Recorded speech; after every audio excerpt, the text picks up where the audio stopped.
Congress is addressing a press conference on that issue. Let's cross live.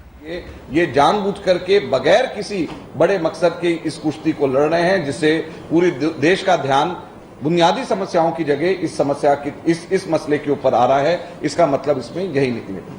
तो मैं आप सब लोगों को अब आमंत्रित करता हूं, किसी ने अगर कोई प्रश्न इन दोनों विषयों पे पूछना है।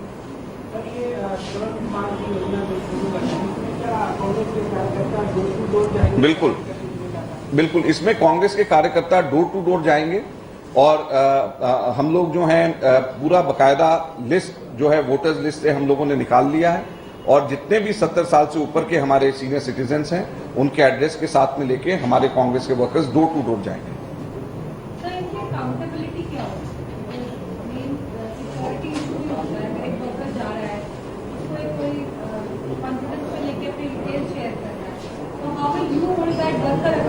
देखिए, इसमें हम लोगों के जो पोलिंग एजेंट्स हैं जो उसी जगह पे रहते हैं, उसी मोहल्ले में रहते हैं, हम उन्हीं लोगों को वहां पर हम भेजेंगे और हम उनसे कुछ और चीज नहीं हम उनसे मांगेंगे। हम सिर्फ ये कह रहे हैं कि सेंसिटाइज करें और उनका डेट ऑफ बर्थ लेकर के आए और हम उसके अलावा जो फॉर्म्स हैं इसके साथ फॉर्म हमारे वर्कर्स फिल नहीं करेंगे।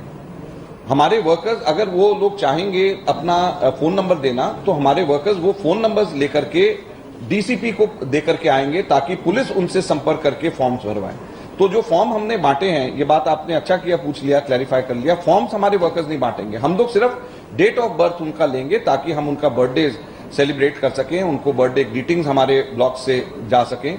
उनको एक उस एज में लगना चाहिए कि सोसाइटी उनको अकेला नहीं छोड़ रही, सोसाइटी उनको अपने साथ में उनके साथ में खड़ी है और उनके सुख में उन शामिल है।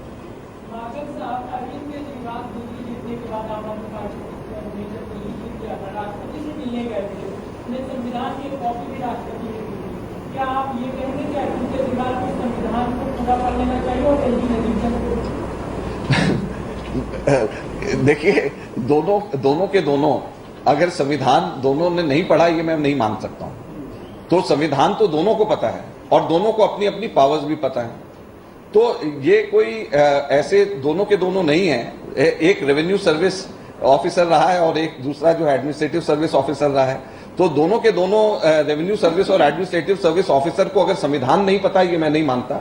इसीलिए मैं ये कह रहा हूं कि उनको मैच्योरिटी दिखानी चाहिए और अगर जो है वो मैच्योरिटी दिखाएंगे तो इस इशू को, ये इतना बड़ा इशू नहीं था जिसकी वजह से इतना शोर मचाया जा सके और दिल्ली की जनता को इतनी तकलीफ होनी चाहिए। इतना बड़ा इशू नहीं।